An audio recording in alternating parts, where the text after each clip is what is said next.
Davao City, iniulat ng Southern Philippines Medical Center o SPMC na bumaba na ang bilang ng mga batang may sakit na cancer. Sinabi ni SPMC Children's Cancer Institute Head Dr. May Dolendo na sinuportahan nila ang mga ospital sa malalayong lugar upang ang mga batang may cancer ay hindi na kailangan pang magtungo sa Davao.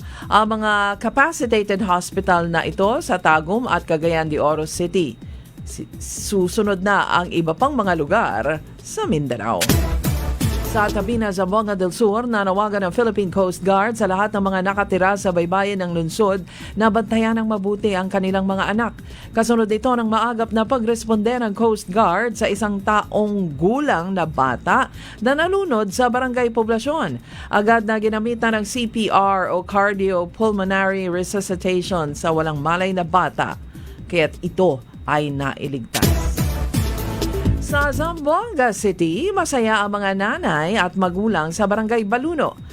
May 28 kilometro mula sa City Hall matapos na pasinayaan ang kanilang bagong daycare center. Bahagi ito ng pagpapalakas ng early childhood education and community support services sa barangay. Ayon naman kay Mayor Camille Olaso. Isa ito sa prioridad ni Mayor Olaso na mabigyan ng daycare ang lahat ng barangay sa lungsod.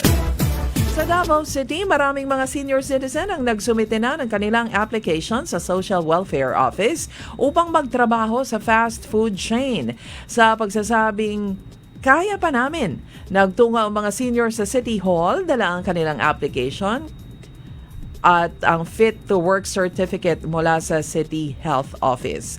Unang nagkasundo ang Jollibee at McDonald's at City Government para bigyang trabaho ang mga seniors na kaya pa naman na maging fast food crew.